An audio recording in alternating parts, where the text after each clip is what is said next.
In the beginning, there was only chaos.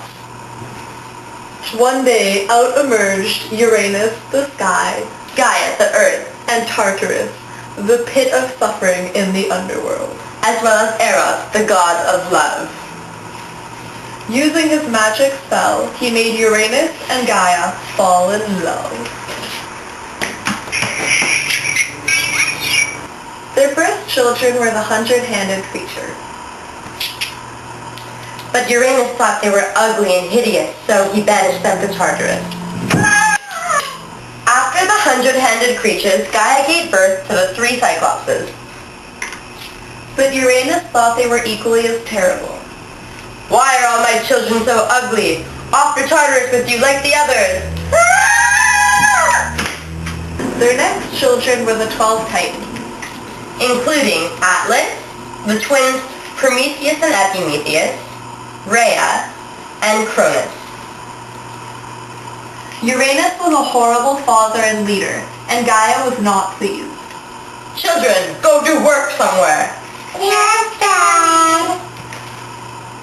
Gaia came up with a plan for her youngest son Cronus to defeat his father and take over. Hi-ya!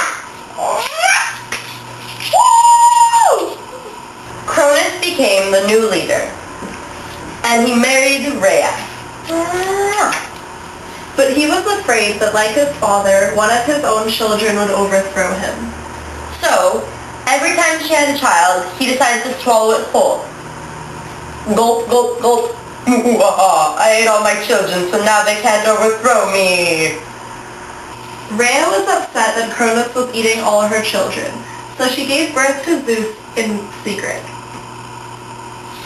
and gave Cronus a rock and a blanket instead.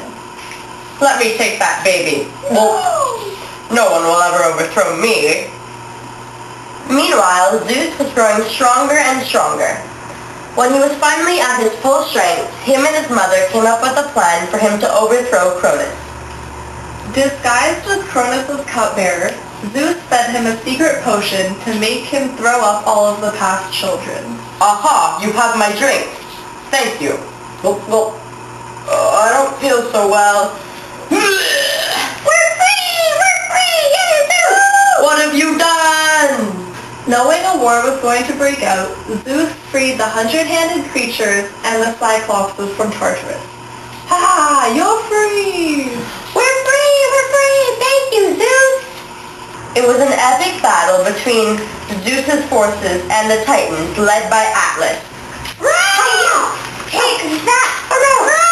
No! Yay! We rule everything now! All of the Titans were banished to Tartarus, except Atlas, who received a special punishment of carrying the world on his shoulders. Ha! It's so heavy!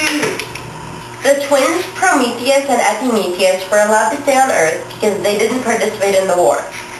Thanks, Zeus! Prometheus was the god of foresight, and Epimetheus was the god of aftersight. They had the ability to make things out of clay. Not thinking ahead, Epimetheus decided to make animals. Are you sure that's a good idea? Of course I am. Wow, look at all my animals. Eventually, the animals turned savage and turned against him. One day, Prometheus decided to try and create the first man out of clay. Wow, my men are perfect. I'm so proud of them. Wait a minute, I didn't give you permission to make that, but they will never be civilized. But Zeus... Oh no, my men have to be civilized or else they won't survive. What shall I do? Prometheus knew he had to find a way to help his men. He knew it was a bad idea, but he found a secret entrance to Olympus and stole fire.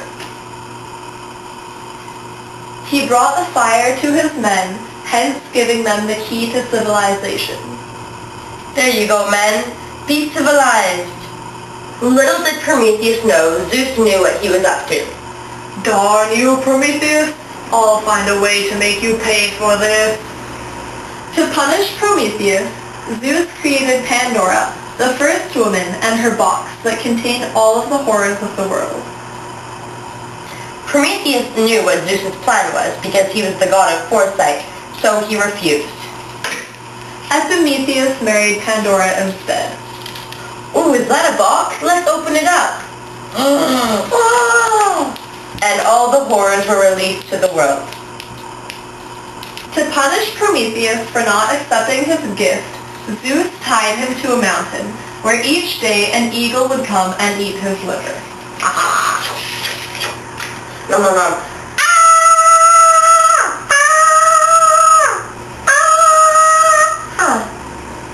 Only for his liver to grow back every night and the eagle to come back every day and eat it again.